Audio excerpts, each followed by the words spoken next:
it's amazing, with a bit of compost, a few little seeds were brought on, and a bit of string, just exactly what you can do.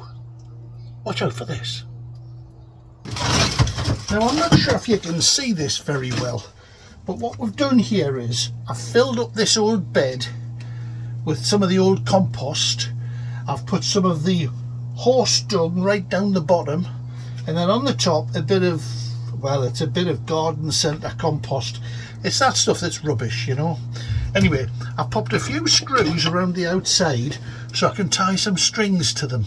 Now I'm putting 2 rows of tomatoes in here, all different varieties. And the reason I'm going for different varieties is that they're ready at a different time. So not everything's ready at the same week. So I thought, well, what I'll do is, I'll take the hat off because it's so hot in here. I'll put in everything from cherry tomatoes to popular like San Mazzanos, and then a couple of big beef steaks on the end as well. Now, some people will tell you should plant them alternate, like in the gaps, you know, but if you do that, it's not so easy for planting other crops in between or for weeding. So what I've done is I've planted them like this, close to the edge, and close to the edge here, but there's plenty of space for the roots to move around. Now I've also lined the inside of this wooden box with some polythene.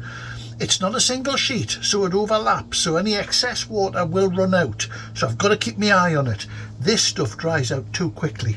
But what I'll be doing with this is I'll mulch the top of it, maybe even with just wood chips or wood shavings, just to hold the moisture actually in the bed. I'll water them every day.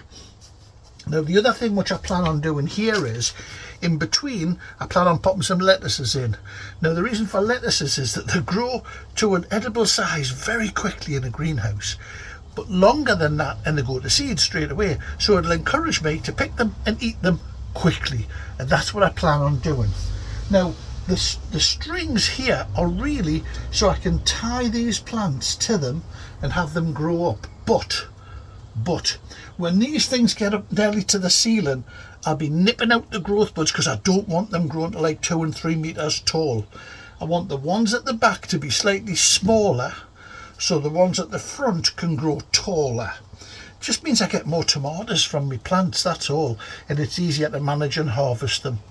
Now the golden rule on tomatoes is pick them regularly. Pick them regularly so the ones left on the plant can mature and can ripen. Anyway, I'm not going to get this done unless I get started, so stop distracting me while you're chatting. Now remember, tomatoes are a vine. They like to grow sideways in all different angles, so give them plenty of space and plant them deep. Now there's a doubler in here, so I'll split it off. Let me show you what I mean.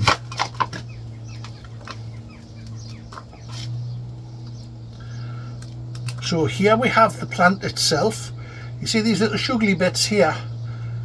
Get your soil, I'm going to take that leaf off, get your soil a wee bit higher. Then they will throw out roots. So your plant will have more roots, it can absorb more nutrients and grow you bigger tomatoes. So get it in, plant it deep, cover up those bottom little leaves, those little trainer leaves. And golden rule, get a label in, get a stick on it. Now I've got myself an extra tomato plant here, so we'll keep that one for later, and I have to remember that's a money maker because I haven't got my labeler with us. By labeler I mean Sharpie.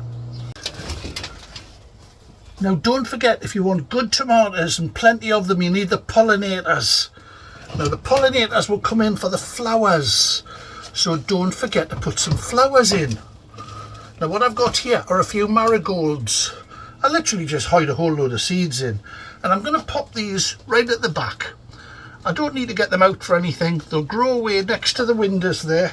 They'll get plenty of light, and with a bit of luck they'll draw the bees and the pollinators, the hoverflies and that, right in and right to the back, and I should, all being well, get some really good tomatoes this year.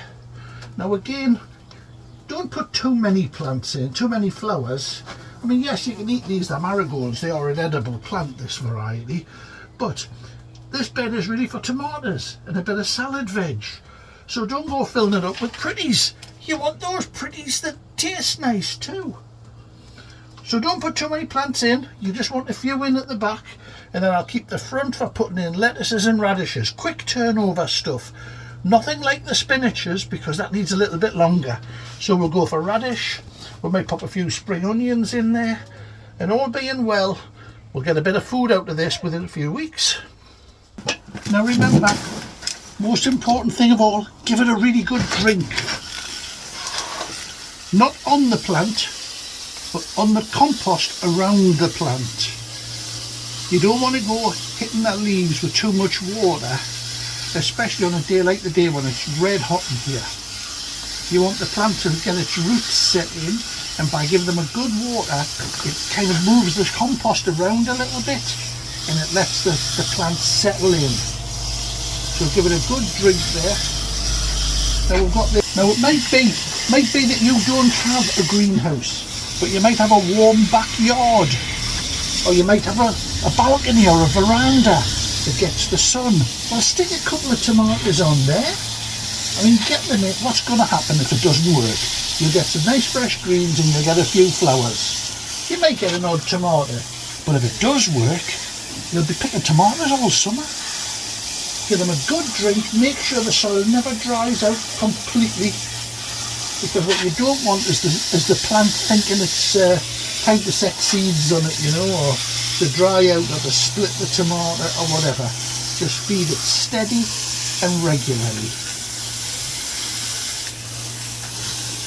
There we are, that'll do for now. We'll settle that in, and then later on tonight I'll come back out and give it another really good watering. And by then everything should be completely chipper and hunky-dory.